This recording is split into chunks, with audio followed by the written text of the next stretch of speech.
The opening number of a musical is absolutely crucial when it comes to whether or not a show will be successful with audiences. It needs to reveal the world to us, the characters, establish their current status quo, and foreshadow the conflict that will disrupt it, all while drawing the audience in and making them suspend their disbelief, convincing us to care. Disney's Wish takes the opening number in a bold, new, creative direction by having a song that fails to do any of those things. But how exactly did Welcome to Rosas fail from a songwriting point of view?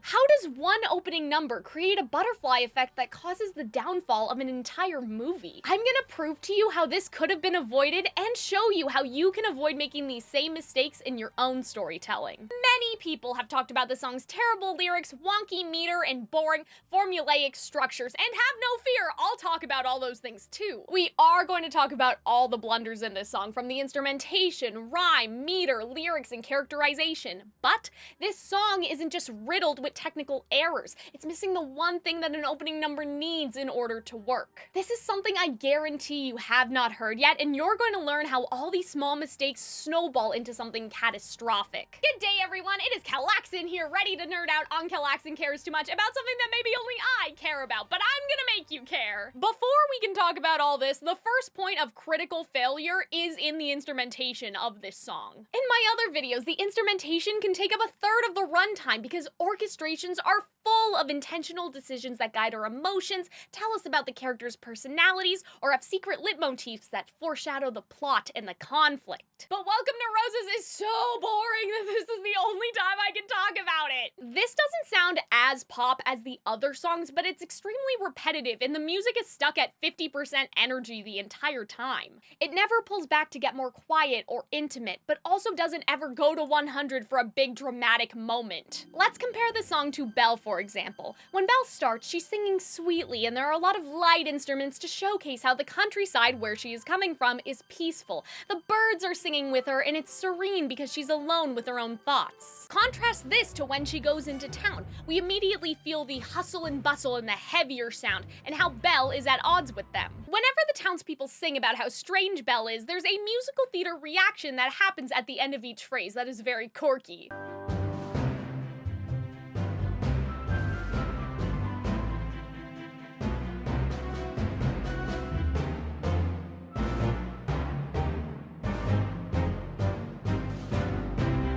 Compare Welcome to Rosas to Belle. It's literally just strumming, whereas in Belle you can hear the story being told without the lyrics. Welcome to Rosas sounds like something that you'd loop in a video game level because it's inoffensive and pleasant, but it also doesn't take too dramatic of a shift. But if you listen to Belle, you can hear the clear differences in when, say, Gaston comes in, compared to when Belle is alone at the fountain, compared to everyone singing together at the big finale. It takes you on a journey. If you listen to your favorite musical theater songs, you'll notice that this is a concept integral to musical theater. Verses and choruses, if they do repeat, should never be a one-for-one copy and paste of each other. The music should always be changing to reflect when there are new lyrics, new subtext to the same lyrics, or when different characters are reacting to the same thing. In Welcome to Rosas, though, the chorus repeats twice with the exact same lyrics and no noticeable changes in the instrumentation. There are 3 verses, no bridge, no refrain, nothing more personal and intimate for contrast like Belle and other opening numbers have. A song should be like a mini story in of itself that has highs and lows, but Welcome to Rosas has no stakes, so it never goes anywhere, and that's reflected in the instrumentation. Songs should be both surprising yet familiar, and that's how you make an audience both intrigued but also secure.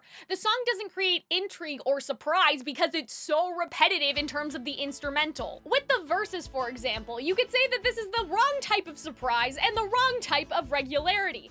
The lyrics are very erratic and unstable and jarring because you have absolutely no idea where we're going. It changes every time. Yet the instrumental is so regular that it almost makes you uncomfortable because it's like they are 2 different songs, like the lyrics do not actually belong to this steady instrumental. There's no synergy between the vocal line energy and the instrumental energy, making a mess. My other big beef with this movie is that it's set in the Mediterranean, specifically Spain. And for the record, I'm Italian, so like, what do I know, I guess. But this feels like a hollow stereotype of what the music of Spain sounds like. Some of you who live in Spain told me that you felt like the movie did a huge disservice to your culture, telling me that it was a huge disappointment that the movie didn't have a more authentic and ethnic soundtrack. They should have given this opportunity to a young and up-and-coming Broadway artist from Spain. Working with Disney is a life-changing opportunity that can make someone who is unknown known, and they will have opportunities forever on after.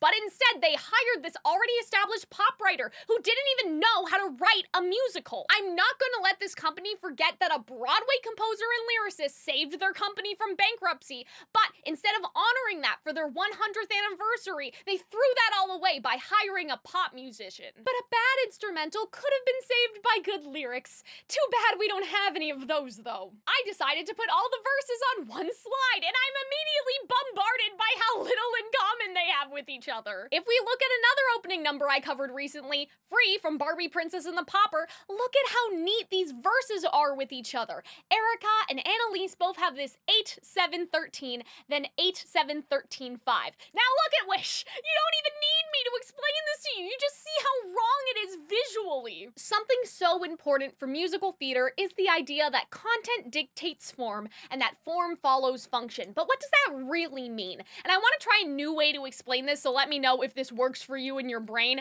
When we tell a story to our friends, we don't tell them what happened in this massive run-on sentence in a monotone tone of voice with no emotion. Whether we realize it or not, we usually present our stories in sections. We have the exposition portion, the build, the suspense, the climax, and the conclusion. For example, if I was telling you about the audition I went to last week, I would prep you with what the audition was for, what I was going to sing, and then you'd understand why I would feel the way I do when I explain what I felt. If I said I felt nervous, you understand because, oh my god, this is such a big opportunity. If you get this, it'll be such a big deal. I tell you about my route traveling, anything interesting that happened along the way, or if I ended up somewhere I wasn't supposed to, because we tend to do that. We'd have the arrival to the audition, the details about the other people before me, what they sang, how I felt about what they sang. Does that make me feel inferior somehow, or does it give me confidence because everyone sounds so beautiful and it just reinforces that I belong here too? And then we'd build and build and build to going into that room,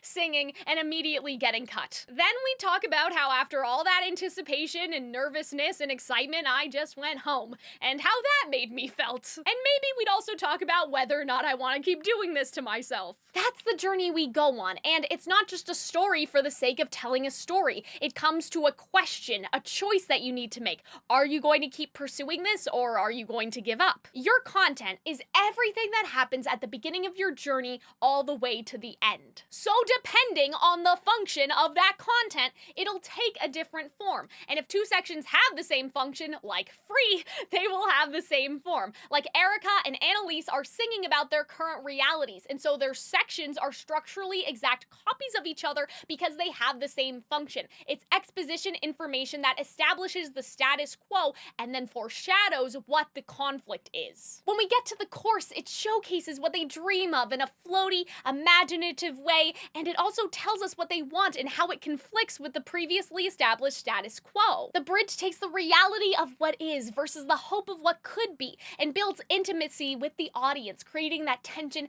and suspense towards what they will choose to do. We start with verses, then usually make a chorus, then sometimes we'll have a bridge or refrain or mysterious third thing in order to convey those dynamics and emotions. So all of that being said, these verses are supposed to function the same. They all exist to provide exposition about Rosas and Magnifico, but why it's immediately a red flag is that none of these verses match each other. This first one is probably the easiest to sing out of all of them, but they all have chewy parts that don't flow off the tongue easily. And it would be different if this one was last, because at least the song would be getting better as we're going. But because the first one is the best one, that means as we go throughout the song, the the song is getting worse. We're hearing the same thing, but it's getting sloppier than it was before, with inconsistent syllable counts and stresses and holds that are unnatural and make no sense. There are a lot of patterns for songwriting and poetry, but most often you'll hear the up-down stress, like, shall I compare thee to a summer's day, and you can feel it in your body, or there goes the baker with his tray, like always. And that's a very dramatic way, always, and you can hear how the words stress in a way that creates the momentum, as opposed to, and he built Rosas many years ago, right? Like, that doesn't flow very well, especially he built row is very stress, and it's multiple stress after one another. Wish constantly has this problem, and you can hear how the poor performer who played Asha is just trying to grasp onto anything, and she's trying to change things in order to make it more manageable for her as a singer and make it sound not terrible, and she's really trying her best with some of the holds that she does. So in my other videos, I have a category for alliteration and fun sounds, but I've given up because there is nothing in Wish that is fun. We do have greatest creations right here, but that's basically it, and this just makes me sad and hurts my spirit. Wish's rhyme structure makes me physically recoil like nails on a chalkboard. When we talk about structure, it's not only meter that should be consistent, like two lines that are in the same place, both having the same amount of syllables. No, it should also be the rhymes being in the same place. But as you can see in the highlights, everything is different or non-existent. Over here, weigh and display is fine. Surprise and collide is not fine. I don't work with slant rhymes very often, but maybe something like surprise and prides would work, as in King Magnifico prides himself on this thing. Maybe that would be okay because they just share more genetically with each other. But with collide and surprise, you only have the I and the E in common, and that's just not enough. I do think that even with rewrites, this song is pretty irredeemable for reasons I will discuss later, but off the top of my head, it could have been something like, all of the people are trusting and kind because we've left all our burdens and hardships behind. Or something closer to the original meaning could have been, where goodness and kindness will always prevail, where life every day is like a fairy tale. I just want to point out that somebody got paid to do this. Meanwhile, these are the first things that came into my mind, and I'm unemployed. Anyway, beat, feet, space, place is technically a perfect rhyme, but we need to talk about the lyrical meaning here. Wish having perfect rhymes in the lyrics is like finding an oasis in a desert, but nothing can change the fact that these lyrics are so fucking boring, especially when we have greatest creations are all on display and then there's some guy with butterflies on his head. Like, guys, call the fairy godmother, she's out of a job. Magnifico is clearly making the most imaginative dreams come true. This place where your dreams and your reality collide and there's just some flowers and some fucking chickens, that's the best we can do for a place that's full of surprise. I can go see that when I leave the house. Why not have a person with butterfly wings? Or maybe there's a whole swarm of butterflies carrying this guy in the air instead of him just having butterflies on his head. Like, that's his personal butterfly entourage. Why not have flowers be magical? Have them be Candyland-like looking, or have them be musical instruments. On my other channel, I have a series where I play old Barbie games with my friend, and Barbie of Swan Lake CD-ROM has musical magical flowers, and it has more whimsy. The CD-ROM has more whimsy than this $1 million Disney movie. Nothing on screen is selling the validity of what Asha is talking about, which is terrible. This is an animated movie, so it should be impressive when it comes to the animation sequences. But the other important thing to remember, though, is that musicals need to tell a clear story by being heard, by the soundtrack alone. Even though this is a visual medium, you can't just rely on the visuals, because most people will be listening to the music over and over again, as opposed to seeing the show or seeing the movie. But if we saw exciting things on screen, those things could have been reflected in the instrumental. Like with what I just said, if someone had butterfly wings, we could have a nice harp or musical chime reaction to reflect that. If we saw musical flowers, we could hear the musical flowers coming in and harmonizing with each other, and then after we go away, we understand what happened, that that was something that was in the environment. If the screen had more wonder and whimsy, it would have given the composer the opportunity to do something more dynamic. These lyrics are vague and tell us and show us nothing, whereas these lyrics are specific, but they're the most boring empowering uses of magic that I've ever heard of. The most magical thing we can think of here is someone being able to dance on beat. Like, that was the big wish, not to be a famous ballerina who glides effortlessly across the stage, just to go from presumably bad at dancing to just being on rhythm like most people are. Like, the guy having long hair is fine, I guess, but why not make it more interesting? Why not make it color changing depending on his mood? Maybe even 2 different colors. This guy could have even had Bridgerton queen hair with real life swans in there or something. Where is the Disney magic? This is a big missed opportunity because fairy tales in the first place are fantastical and whimsical, and there's no better way to deliver that story, in my opinion, than in animation or in a musical. Because as opposed to live action or film or other things, musicals allow for those exaggerated choices that we like, you know, playing to the back row. And animation has a lot of those exaggerated choices too, for humor and entertainment, engagement, and clarity. Also, I feel like that this outer space line was just to foreshadow the weird lore in this movie that they tried to shoehorn without explanation. Like, they tried to work in everyone comes from the stars. Magnifico has that weird I got these genes from outer space line in his song, so I feel like there was some sort of mysterious thread that they were trying to include, and this was supposed to be foreshadowing that, but it just doesn't work. And outer space feels so strange because this isn't a wish, this is just a toy. Anyone can ride on this toy. It's not like anybody actually went to outer space because of Magnifico. Outer space is something that we would say, but in a fantasy story, I expect more like how we as people used to think of the sky. Ancient people used to think of the sky as the heavens, and different cultures all have different mythology about how the gods lived in the cosmos, or how the sky used to have gates that opened and closed to allow for the dead to ascend upwards. It doesn't even need to be religious, it just could have been spiritual, and what they should have done was build into the lore that fairy godmother type spirits descend from the heavens in order to grant wishes. Maybe they're even people who have passed coming down to Earth to pay it forward, and we do know that they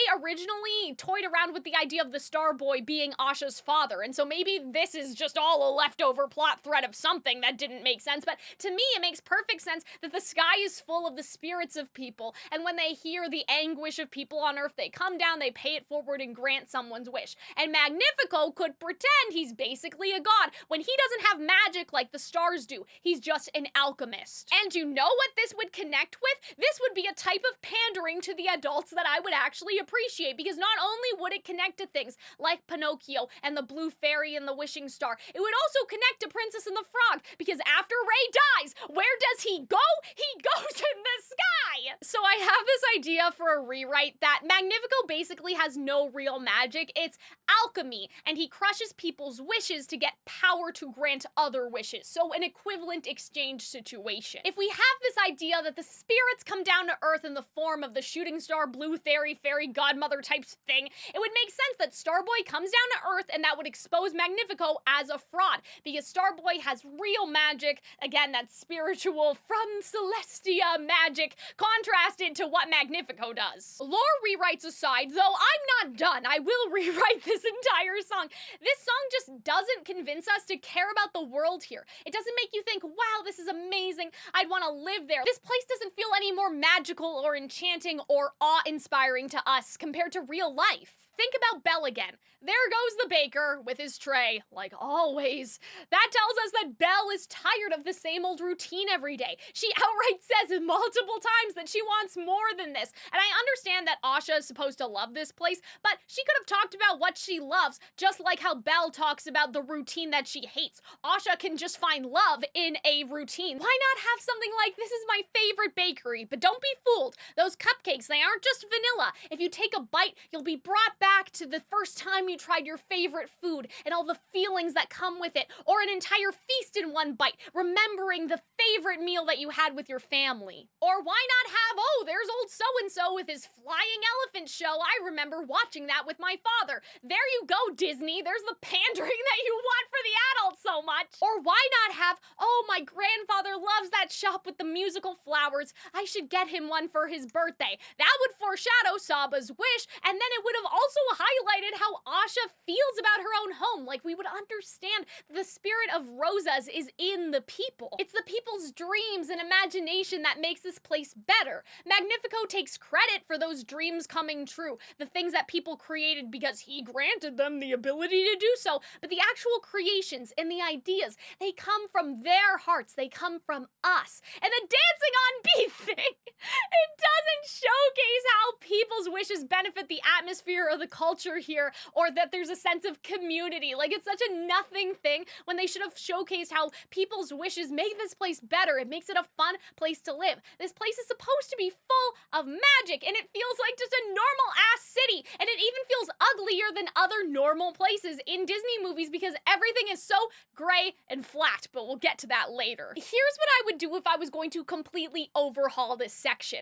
Asha being a tour guide is a very contrived way to start this song. Clearly they thought that Asha needed some sort of reason to sing or it would be weird, and that showcases how little they know about musicals, because in a musical it's not weird. That's the one thing that a musical does. It's not weird if you suddenly start singing in a musical. Imagine if in The Little Mermaid, Sebastian was like, Ariel, I know that you love the human world and you want to go to the human world, and I've been working on a song that may convince you to stay here and not care about the human world anymore. Like, that would be stupid, and that's how this feels to me. This song also makes the previous scene really, really weird, and you're gonna have to come along with me for this one. So Asha's mom asks Asha to help bake a cake for grandfather's birthday. Asha acts like she murdered someone and needs to bury their body in the backyard before anybody notices for no reason. And unfortunately, I did watch this movie twice, so I don't think that I missed anything. She has no reason to be acting like she's hiding something. It would be different if the interview with the king was supposed to be a big surprise, like Asha was keeping it as a surprise, because if she becomes the apprentice, she will get her grandfather's wish granted in time for his birthday, and that's her gift to her.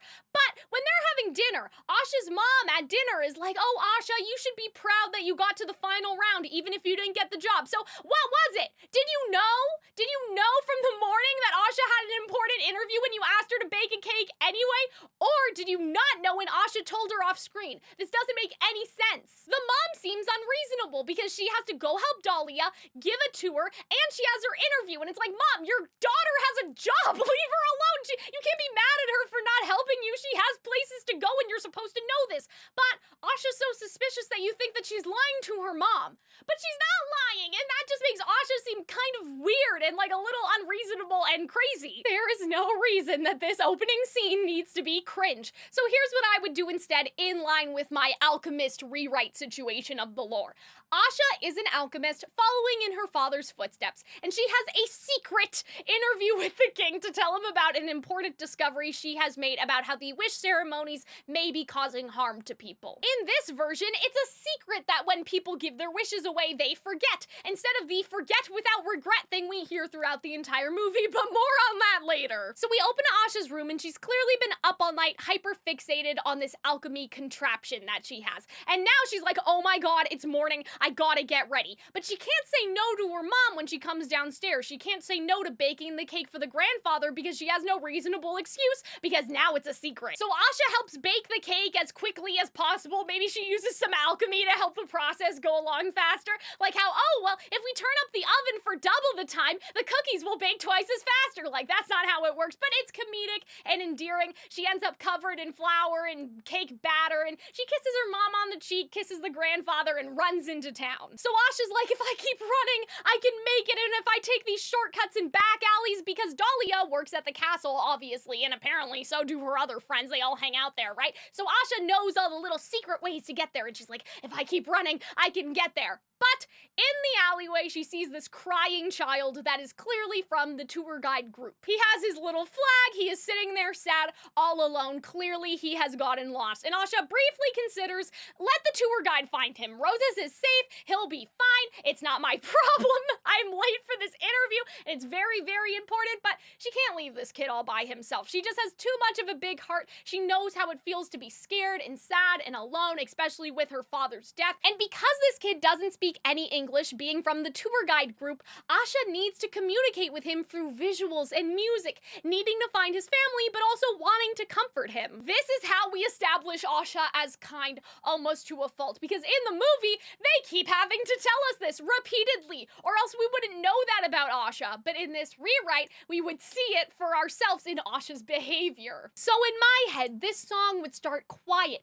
and heartfelt, kind of like Belle. Like Asha's like, you don't need to cry, everything will be all right, and she draws him a little picture of her and the boy hand in hand leading him back to his parents, and that's how we introduce her art talent as well. She draws him a little picture like, this is what I'm gonna do for you. The boy nods, and this is when the exposition verse would start. So we have quiet, heartfelt, personal, and then it's like, we are in the city, again, like Belle. And they would actually walk by the things I talked about before, like the music instrument flower shop, or people are hopping in a giant bubble in order to get around. It's like a ski lift or something. Or there are magic brooms that are sweeping up the streets. That way we can actually show the greatest creations. We could even have, if we really want to get to the pandering to the adults, like I know that this movie wanted to do, we could even have like the Sorcerer Mickey like Fantasia thing in the limo teeth when the magic brooms come by, and then that makes everything feel dynamic. There's these little pops of color and atmosphere in the music. Then I would just totally get rid of this and replace this with a montage of Asha and the kid doing different things together. Like, she's looking for the tour group, but we can see that, like, naturally, this means getting the kid an ice cream. Like, she can't let this kid go hungry. Who knows the last time that he ate anything? So she gets him an ice cream and he floats in the air or something. He gets face paint from this girl with a magic paintbrush, and then the drawings on his face come to life, and the butterflies are like, you know, they're like fluttering right here on his temples, and it just comes to life like that. And we're like, wow, this looks fun and exciting. This is like Disney World or the Wizard of Oz, or like if Magnifico is Willy Wonka, but like fantasy. Like, I don't know. I feel like that it would be very fun, and then we would see that Asha clearly got carried away. And then at the end of the song, when Asha reunites the kid with the tour guide group, the queen would see her do that because the queen got called out here. There's a missing child. These people are important diplomats or something, like they were very important to convince them to move here. So the queen gets called out because they gotta find the kid. But Asha brings the kid back, and that way, the queen's dialogue about Asha looking out for others makes some fucking sense. She literally would see with her own eyes that Asha made a sacrifice, that she could have left this kid alone, but she didn't. She sacrificed her chance to talk to the king in order to help this kid, and that's the spirit of the people of Rosas. Oh my god, we gave Asha a character! But that's everything up to the first verse. What about the chorus? Oh yes, there is more! Moving on, though, to the canon chorus. This has the most consistent meter and syllable count, probably out of everything in Wish, to be perfectly honest. Like, these things actually match each other. However, there is no rhyming here. Wonders and discover do not rhyme. This is like rhyming working and singing together just because they both end in ing. Ringing and singing rhyme. Working and lurking rhyme. Working and singing do not rhyme. Discover and wonders does not rhyme. Usually I would praise the alliteration here, but you can tell it's so fucking forced. Like, you can tell that they wanted what ifs, and so they made up no wonders in order to have those W's, but no wonder is bad. No wonder it doesn't make any fucking sense, am I right? Okay, so in terms of the lyrical meaning, You Can Turn All Your Wanting to Wishing is probably the best lyric in the song. If this movie has 5 good lyrics, it's definitely in the top 5 for the entire movie, but no wonder makes no goddamn sense. They probably meant no more wondering whether your wishes will come true because Magnifico will make them come true for you. But no wonders makes it sound like Rosas itself has no wonders, as in the 7 wonders of Twilight Town, like landmarks that people go to see. But everyone has talked about that lyric. You know what I haven't seen anyone talk about? It's unlikely you'll be unhappy with so much to discover. That deserves way more hate, because if I were Magnifico and had these tour guides here to convince people to move here for a Disney-fied pyramid scheme, that's basically what Rosas is when you think about it, right? I would fire Asha. What do you mean you're unlikely to be unhappy? Wait, so you're telling me there's a chance that I may leave everything that I have ever known, uproot my entire family, I may not even speak the language because Asha, when she greets people, she greets them in multiple languages, right? I have traveled to an isolated island and I give up my wish. And it still may not be worth it. It should be impossible to be unhappy here, not unlikely. They just wanted to use twice again for that alliteration, like unlikely you'll be unhappy, but that's not clever. It's stupid. Musicals need high stakes. Musicals have dramatic language. I'm like 60% sure you'll be happy here, but like there's another 40% that maybe, you might be unhappy. Like that's not a good sales pitch. Good fucking Lord. I've been yelling so much that I don't know if I can sing anymore, but I would change it to, you can turn all your wanting to wishing, no what ifs or what could be's.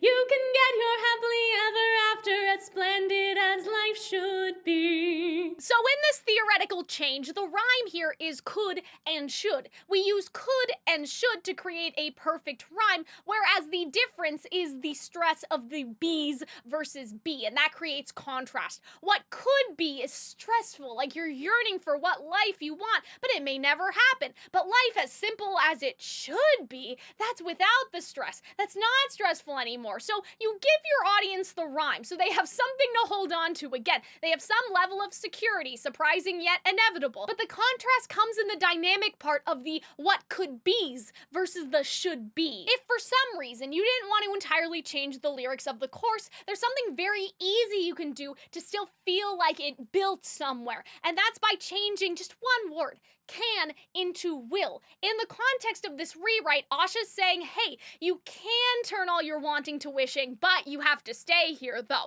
You could get this, it's not guaranteed. Whereas at the end, if she reunites the kid with the tour guide group, it can be you will turn all your wanting to wishing. And that's different, right? Because now they're convinced. Now they want to stay here. And that makes the song have some goddamn stakes because Asha has sacrificed something. She sacrificed her interview to help this kid. It would suck after all this time. He was like, this place sucks, Mom. If you try to make me move here, I'm gonna go live with my Aunt Josephine because I hate this place. I will never ever leave with you, right?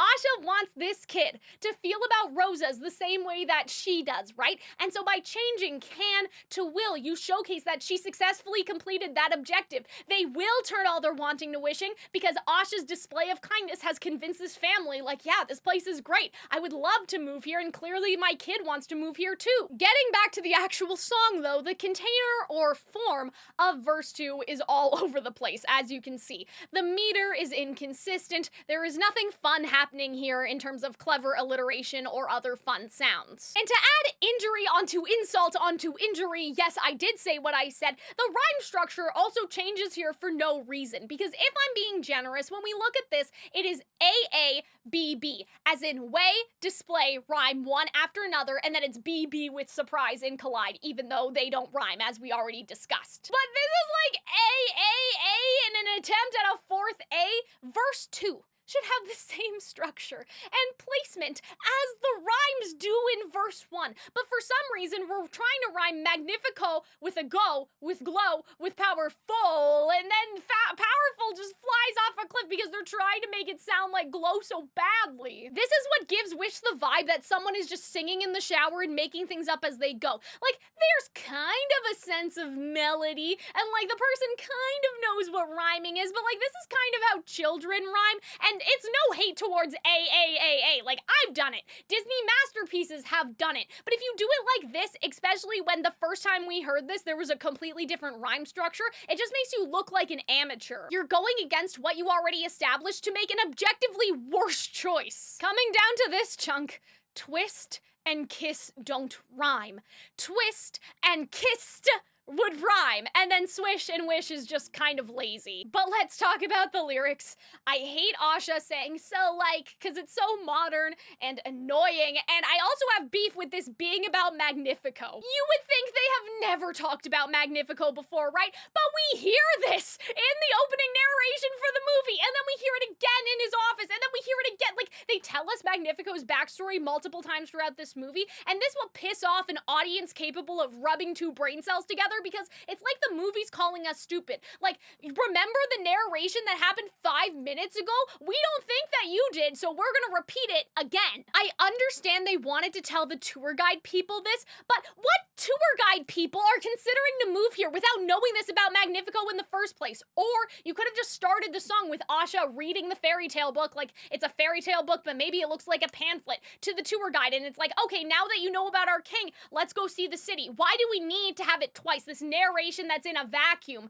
right, that is told to the audience but not anyone else, just for the sake of following a Disney formula, and then repeating the same information in a medium where every single second counts. This is just a complete waste of our time, but also the way that people talk about Magnifico in this movie is either creepy or just completely laughable and ridiculous, because, like, this is a weird thing for this lady to say. The king is married! Leave him alone!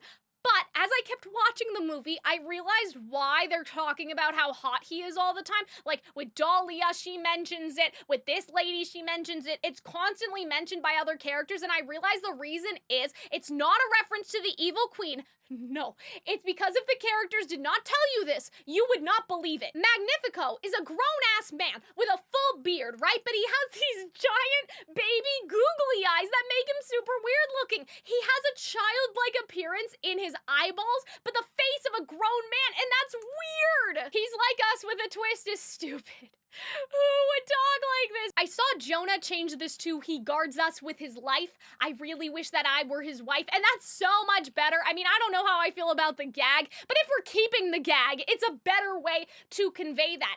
And if you had some clever framing, you could also use the statue that Asha is at to convey that Magnifico is not really protecting the people, he's protecting the wishes. What's so baffling about this is that sometimes a lyricist will refuse to kill their darlings, as we say. And usually, though, you can tell what came first, like the clever one versus the one that just exists to facilitate the clever one being able to happen. For example, in the Little Mermaid musical, there's this lyric that goes, "Look, it's him, so handsome and refined and slim." And you can tell that slim is stupid. Like, that's some bad lyricism. They needed him, and they had no choice but to use slim against their will. They can't use Eric, because that's 2 syllables. They can't say the prince, because there's no rhymes for that. It's a bad lyric, but I can tell that it's him came first, and that slim was this unfortunate necessity. Maybe Ariel's just fascinated because humans are maybe more short than mermaids, like mermaids vertically take up a lot of space with the tail. Like, I don't know. But I could believe that Ariel would say something weird as a compliment because she has no experience with other people or like boys, right? And so I can buy it at least. But the tourist who wants to kiss Magnifico is not important enough to keep the terrible lyric of with a twist or vice versa. I just can't figure out, did the kiss gag come first and so they wrote with a twist to facilitate that bad joke? Or did they write with a twist first and then they did the kissing thing to facilitate that bad lyric? Like, I just don't know. Neither of them are necessary. That they could possibly warrant each other. They're both equally bad. I still hate this, but theoretically, you could cut the gag by saying he's like us with a twist, with magic at the flick of his wrist or something like that. But I would want to cut this verse. We don't need it, at least not in the form that it is. We don't need any more Magnifico exposition. If I were rewriting this, I would have them pass by a statue of Asha's father and Magnifico together. They were childhood best friends and they founded Rosas together after their own kingdom was destroyed. Asha's father was an alchemist like Magnifico, and Asha's father wanted to make contact with the stars. That's why he was always talking about the stars. He thought there was a better way to hone magic and grant wishes and all that sort of stuff. Because otherwise, granting one wish will always be at the price of someone else's. But Magnifico's argument would be, the stars never came down from Celestia to answer our wishes. Where was Celestia when our kingdom was burning and our parents died? And so Magnifico was like, fuck them. Fuck them. We don't need them. We have the wish-granting equivalent exchange. We don't need the stars. We're basically, as far as these people know, we're like gods. All right? We're better than gods because we have more control. We can choose what wishes get destroyed. Asha's father doesn't really fuck with this, but Magnifico is his friend and maybe it will work. So he stays as royal advisor for a while, especially to make sure that Magnifico's not doing anything rash, right? To keep an eye on him. Asha's father disagrees, but it's a necessity in order to make sure that Magnifico doesn't go too crazy. But Asha's father starts to realize that as they are crushing people's wishes, people are not only forgetting what they wished for, like when they take out the wish, they forget what they wished for. But when they crush them, they forget what made them want to wish for it in the first place. In this version of Pinocchio, Geppetto loses his human son and creates Pinocchio the puppet out of this grief and despair, and the fairies of the woods bring it to life. In the Wish universe, my idea is basically that when your wish is taken, you forget the wish. But if your wish is crushed to make another wish, you forget the why. So in this situation, in this circumstance, as an example, if Magnifico took Geppetto's wish for the puppet to come to life, he would just forget about the puppet, forget that he wanted the puppet to come to life. But if Magnifico crushed it, Geppetto would forget that his human son ever existed. So when Saba's wish was taken, he seemed fine at first. But at some point, after Asha's father died, Magnifico crushed it because of his dangerous wish about inspiring the masses. And so he used that to make some other wish come true. And now Saba is really, really sick. It's like he has almost dementia. I explain all of this to set up that in my rewrite, Asha would sing about, oh, my father helped to found Rosas, but shortly after he got sick and died because Magnifico killed him, but she doesn't know about that. And she believes that Magnifico doesn't know about the forgetting and that her father didn't know either, or that he was almost there but died before being able to figure it out. So she thinks after all her studying, she's the only one with this new discovery, with this information, and she needs to save the kingdom now because this is something that in a couple years could end up really, really bad. So verse 1 is about how wonderful Rosas is, but verse 2 is about, hey, Rosas is actually in trouble. There's some stakes here. I need to go talk to the king. My father's legacy is hanging in the balance, and we can make that emotional too because Asha, it's not just, oh, well, my father helped to found Rosas. It's like part of why Asha loves this place so much is because, in a sense, these were her father's people, and because her father died before he could, she has to do right by them. Verse 3 is a complete train wreck. Nothing rhymes. Acquire and desire would rhyme perfectly, but acquires and desire does not rhyme. 18 and ceremony really does not rhyme. The only rhyme here is cry and goodbye, which does not match the structure of verse 1 and 2. Like I said, verse 1 feels like the real structure, and everything else feels like placeholders that someone was supposed to fix later on, but then they went on a coffee break and they never came back. The deeper we get into the song, the sloppier things get, and it's not even for a thematic or dramatic purpose. Like, if a character is getting unhinged, this may be appropriate, like this type of songwriting where things are like, they start out clean at the beginning, but slowly things start to get wonky and unhinged. Like, that would be fine for that sort of character, but this is not appropriate for this, and it's just like, this is the same as before, it's just worse. In terms of the lyrics, shout out to using greatest again for no reason. And repeating words is fine if it's reinforcing a point, but I feel like that they were literally stumped here or something, or maybe they wanted Grant and greatest as the alliteration, but I'm like, you used greatest up here, bestie. You have to have a bigger vocabulary than this. There has to be more. They could have used deepest desires, purest desires. And this is also a good time to point out that a giant pet peeve of mine with Wish's music is how many filler words that line start on, because if you look at other Disney songs, I think I said this in another video, but part of your world starts on and once, right? They use once or well very, very sparingly, because in a song, every single word counts, and you are not going to waste precious time with unnecessary filler words. Like, do we need and he built Rosas many years ago? Like, would it really be any worse if it was just he built Rosas many years ago? Like, we still have the same sort of weird stress problem we had before, but I don't think that this is actually helping. Most of the time, I feel like that the songwriter is trying to use these filler words to buffer things, like buffer the bad meter or iron out an already bad meter, but half of the time, I feel like that this doesn't really work anyway, because we still have 3 stresses in a row. Even if you remove and, that doesn't change. Or like, and he keeps them safe every wish he acquires. Is that really so different than he keeps them safe every wish he acquires? I think that that might actually be better, but what do you guys think? Now we have to talk about something that I hate in the movie's lore, and I alluded to this earlier. Why does everyone know you forget what you wished for? Multiple times throughout this movie, people are like, forget without regret, as if it's some sort of propaganda slogan or something. Asha even says it after this song ends. But like, we don't see this on a giant poster with Magnifico's face on it, or it's not written in the clouds, or hanging off a magical blimp that's in the air, or anything. Like, this movie is full of middle-of-the-road choices, and the most offensive one, to me, is having all of these things that point to some sort of commentary about brainwashing, and how we drink the Kool-Aid, and how we are complicit and believe people in power without question, and we don't question that, hey, that actually sounds kind of fucked up, right? Instead, this is just a phrase that everybody knows, and no one has any sort of opinion on it. If they didn't want to address this, why didn't they just make it a secret? Because that would have upped the stakes later, and it also would have made the movie less confusing, and the characters would have been less stupid. Because think about it, Simon, you're really boring now after giving your wish away. We apparently all know that people forget about their wishes once they give them away to Magnifico,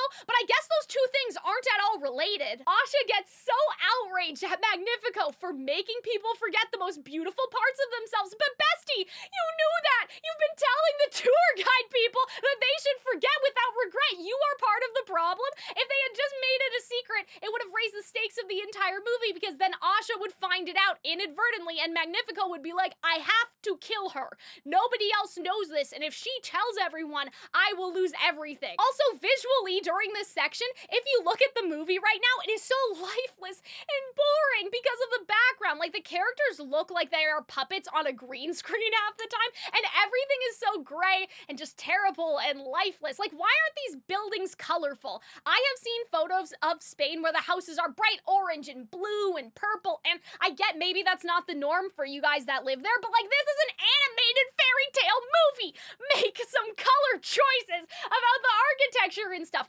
Like, enhance the regular world that we're already familiar with and make it feel magical. And in the movie, there are these colorful tents around a bland castle, and I have this sort of theory that Magnifico's castle is ugly because it's supposed to convey his overbearing, tyrannical, or overly masculine presence. I don't know. Kind of like Cressida's house from Bridgerton. When you hear the set designers talk about it, they say that the reason why they made the house look like how the house looks is because they were trying to showcase how everything, like the life, is just taken out of this room by Cressida's father. In the Bridgerton season that just came out, they compare it to a mausoleum. I feel like that Rosa's looks like a mausoleum. But the outfits and the buildings and the characters aren't bright enough or magical enough or colorful enough to convey this, because I do really like that idea. I like the idea that these people are trapped in like these gray, lifeless walls, and that they live in bright, vibrant houses, because that's what brings magic to Rosas. It's the people. So it's like a visual metaphor, and we start to notice it as the audience because the contrast is so high.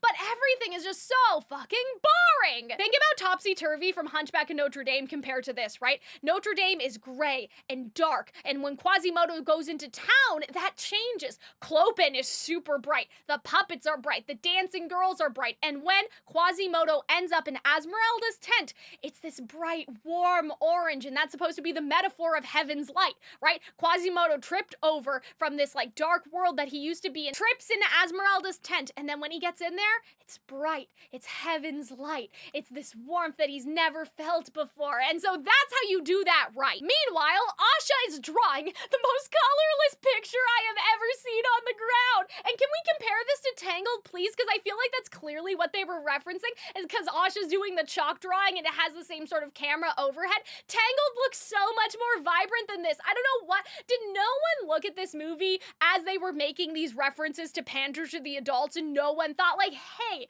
ours isn't really looking like Tangled. Can we fix that? I guess not. And then the puppet show is so clearly pandering to Hunchback of Notre Dame, like the little thing that Clopin does. This little booth is the exact same as that, but I feel like that the color in this hardly counts, because if your only good ideas in good camera work and good set design come from a different Disney movie, your Disney movie has no good ideas. So in terms of analyzing things, the song basically ends right here, because the chorus is just literally a repeat of what we heard already without any exciting build-up. So like, the song finishes here. When Free from Barbie Princess and the Pauper ends, the verses and chorus weave together in a big finale to showcase the journey that we've come on. Like the idea that the girls are persevering through their to reality, because the verses are reality, and then the choruses were the dream. And so now it's, we're not going to run away from reality, but we're also not giving up on our dreams. And so they weave together the chorus and the verse, and there's this big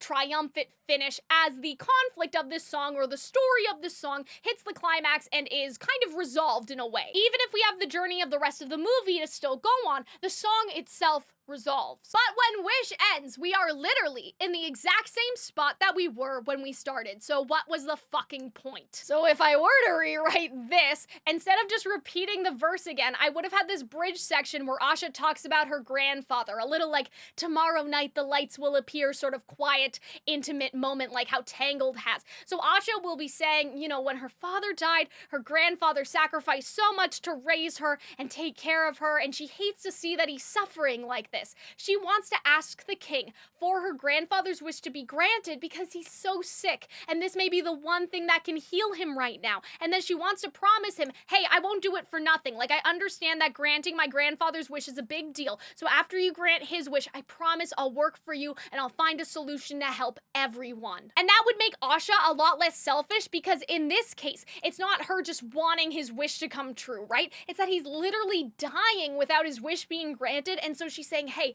if you do this for me, I understand. Like, I would be in your service after that. She's kind of making a trade with him to be the servant of the king and use her alchemy to help the king in order to save her grandfather. And so she looks up at the statue and she promises to her father that she will make him proud, that she will make things right, that she will make things better for everyone, but especially for that next generation of kids. Just like this little boy who she's been trying to help this entire time. That way, when we get back here, we can have a chorus that's, okay, fine, a little bit the same, but it has the adjusted lyrics to showcase the power. It's not just it can, but it's a will. Like I already said, Asha will do this. We've explained what the city is like, and so now it's Asha saying, I will do this, I will help the city become this, and we can have you will turn all your wanting to wishing. Or she could even say, I will turn all my wanting to wishing, and then that makes it personal, because it's about, if I do this for the king, I will turn everything I've wanted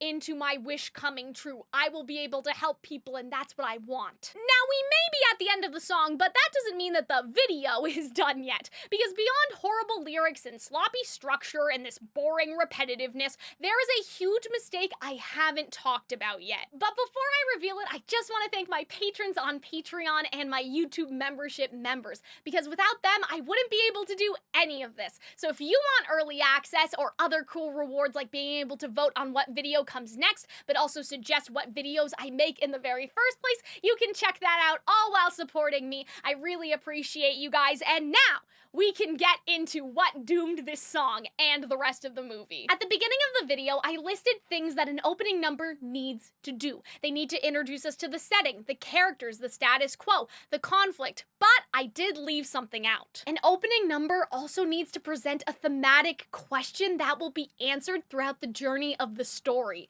But what does that mean? In Beauty and the Beast, the opening number showcases how people treat Belle because of her appearance. It's a pity she's so beautiful because she's also a weirdo. That's basically what they say. She would be lovely if she was just normal. They praise her appearance but actively look down on her for her personality and what she finds value in. The townspeople are shallow and close-minded, whereas Gaston is handsome and everyone loves him, but he's also a jerk. Gaston wants to possess Belle because he sees her as the only girl worthy of him based solely on her looks. She's the most beautiful girl in town, and so to him, he talks to LeFou about her like she's a prize stallion or a stag. She's just a conquest, a trophy. The entire song conveys themes about judging people by appearances, how someone being beautiful or handsome doesn't mean that they are a good person, but also just because Belle is beautiful, it doesn't mean that she's shallow. I saw something really interesting recently, and this woman was replying to a comment, and the commenter said, the reason why you're being treated like this is because your hair is crazy. Like, she had a bunch of rainbow colors in her hair.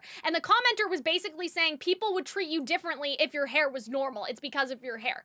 And her argument was that as someone who is autistic, like I am too, it would actually be better. But she said that in her experience, people actually treated her better now that her hair is quote unquote crazy, right? Because they may assume looking at her, oh, this person's creative, they're quirky, they're different, and they know what to expect. But when she used to fit into traditional beauty standards, people thought that she was normal or neurotypical, and then they were off-put by her when she presented in a way that they thought was weird. And I bring this up because it's really interesting that the townspeople want Belle to almost pick a side. They want her to be beautiful or they want her to be smart, but she can't be both. She should be ugly if she was smart. It would be better that way. But if she's beautiful, she needs to conform to their standards. And that just reminded me of that video that I saw, is that when we don't conform to people's standards in our appearance, when our appearance matches our personality, we tend to be treated better because people know what they are expecting. But the townspeople feel like Belle is fooling them in some way, and that's just so terrible. It sets up Belle wanting more than this provincial life, and the thematic question presented in combination with the narration about the Beast is, could Belle be the person that loves the Beast, since Belle is treated differently and feels like an outcast too? Will Belle leave her provincial life behind, and will she find what she's looking for at the Beast's castle? Or will that still not be it? Will Gaston force Belle to marry him? Will Belle's spirit be broken? Will she end up conforming? It sets up the stakes of the conflict, but not just the surface level conflict. It makes us reflect on our own behavior, how we make snap judgments about other people. Like, are we like the townspeople, or do we feel more like Belle? Has there ever been a time where we were judgmental like the townspeople and we were wrong? It makes us think back to how we may have behaved in the past, and it makes us go, oh no, it maybe makes us change our behavior. In Hunchback's opening number, we have what makes a monster and what makes a man, and this question is literally posed to you, the audience. It's the most clear version of this happening. We see Frollo and we see Quasimodo's backstory, and it calls the idea of justice into question. It makes us wonder, will raising Quasimodo actually change Frollo, or will Quasimodo be forced by Frollo to bend to Frollo's will? It makes us wonder, is Frollo right? Will the townspeople see Quasimodo as the monster, or will they realize that Frollo is the monster? Is Frollo right? Is Quasimodo right? How do we treat people that look like Quasimodo? And how do we treat people in power like Frollo? Have we ever given someone more respect based on their position being higher, as opposed to just giving them basic human decency when they are different from us? This challenges our own behavior once again, showing us how sometimes the people in power we treat with this reverence are actually corrupt, and the people that we ostracize from society have more empathy and kindness and humanness than those corrupt people that we glorify so much. In Honor to Us All from Mulan, it is heavily implied that the townspeople think a girl can only bring honor to her family by marrying well. Girls don't go to war, boys go to war for you, the girl. Men want girls with good aesthetic taste and who are calm and obedient and thin, apparently. And Mulan is not any of those things. The visuals show us how Mulan is clearly different. She glances at this game board and she makes this strategic move in seconds, even though she wasn't the one playing.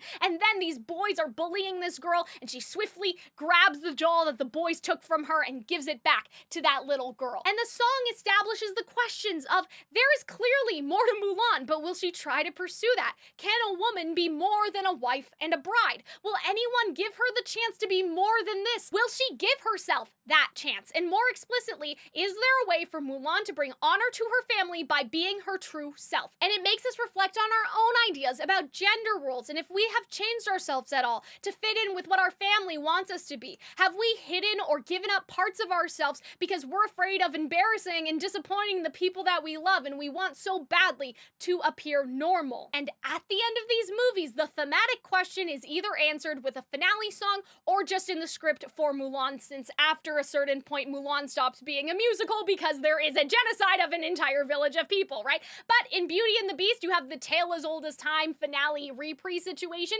which answers the thematic question of, will these two characters find solace and understanding in each other? Yes, because it's a tale as old as time, a song as old as rhyme, a beautiful person looking past the appearance of a monster. Like, that answers the entire question. They live happily ever after. Yes, all of the answers are yes, right? And then with Hunchback of Notre Dame, they ask us who is the monster and who is the man, and then at the end of the movie, it's what makes a monster and what makes a man, and clearly the entire journey of the movie has told us what makes a monster and what makes a man. So here's the problem with Wish. A story and a conflict is created in service of a theme. The theme or the moral message should come first, and the story we want to tell is built around that. We make characters and settings and songs in order to facilitate that theme and get that theme across clearly. We don't do it the other way around. The ending of the movie or musical always answers the question that was presented in the opening, and that's what makes the journey feel worth it. We learned something. And the massive fatal flaw of Welcome to Rosas is that it does not establish a thematic question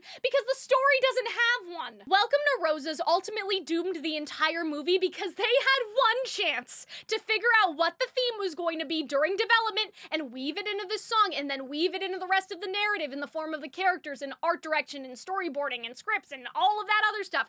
But they neglected to use Welcome to Rosas as an opportunity to figure out the theme and decide what the story was about, and then that had a ripple effect on the entire narrative. Am I saying that if this song was a banger, suddenly that would erase all the other bad songs in the movie? Of course not. But in order to know where you're going, you need to have a solid start. And the problem is that this is the foundation for the rest of the movie, and so if you don't even build that, you can't do anything else. They made a movie for the 100th anniversary first, and the idea of a moral or a reason was secondary. There's no theme alluded to in this opening, which tells the audience there's no reason to be here. The story has no purpose. With the rewrite that I suggested, I feel like the story would be very clear here. Like, can Asha continue her father's legacy? Can she heal her grandfather? Is saving him worth potentially making it so wishes can't come true anymore if they have to stop the wish granting ceremonies because of the forgetting? Is a few people being as sick as Asha's father a necessary sacrifice? Is that something that in our society we tolerate all too much because it benefits us? Oh, well, it's just a few people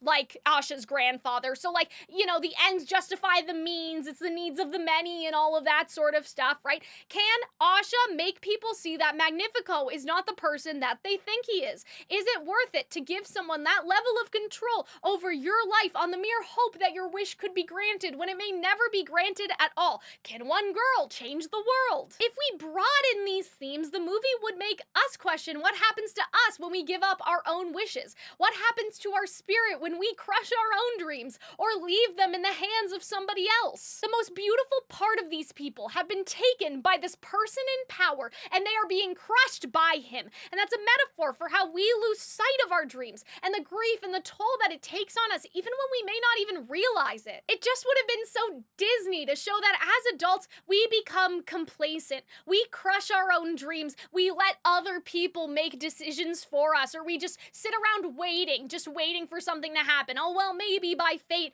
I'll get this or I'll get that, or maybe my life will change somehow. We don't actually try to change our lives. We rely on other people or just random chance to do it because we're too scared to take the risk. But the children who still have the wishes inside their heart until they turn 18, they look around and they realize the damage that giving up the wishes has caused the adults, and so they fight for everyone to have a better future. That's my vision anyway. I think that that would have been a much better theme, and it would have actually emotionally resonated with people. This is going to really surprise you guys because I've spent an entire video tearing the song apart, but I actually don't think that this is the songwriter's fault. It's like 60% of the songwriter's fault because this song could have been perfect on a technical level but still lyrically shallow. Like, it clearly has objective amateur songwriting problems, and so those problems are all their problems, right? But I do wonder if at least part of the reason this was the way that it was is because there wasn't any communication. And again, I'm not a professional in that industry. I'm a professional musical theater performer, but I don't know a lot about the animation pipeline in this way.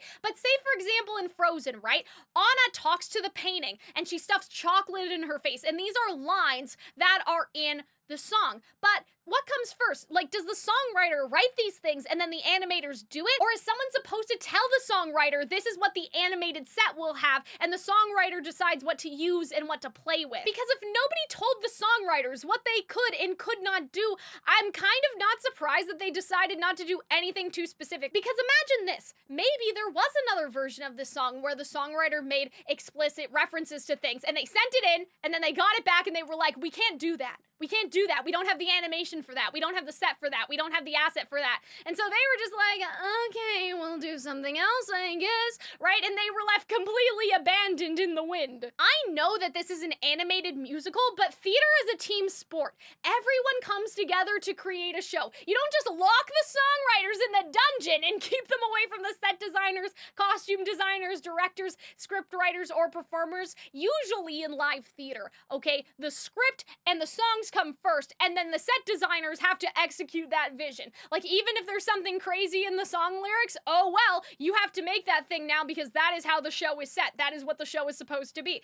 I have heard that Julia Michaels got very little context when it came to what she had to write, and if you don't collaborate in a collaborative art form, you have already failed. And so I think on that, it's somebody else's fault, and I think we have to figure out who. Speaking of collaboration, though, if you want to know how the internet came together to make Wish better, you can check out this video about why we love to hate Wish and the community that surrounds it. This video talks about the history of fairy tales, how they intertwine with fandom and fan culture and content, as well as the significance of writing and retelling stories. This has been Calxiyn, caring way too much. I have a feeling that this is the longest video on my channel right now, and I will see you next time. Bye, everybody.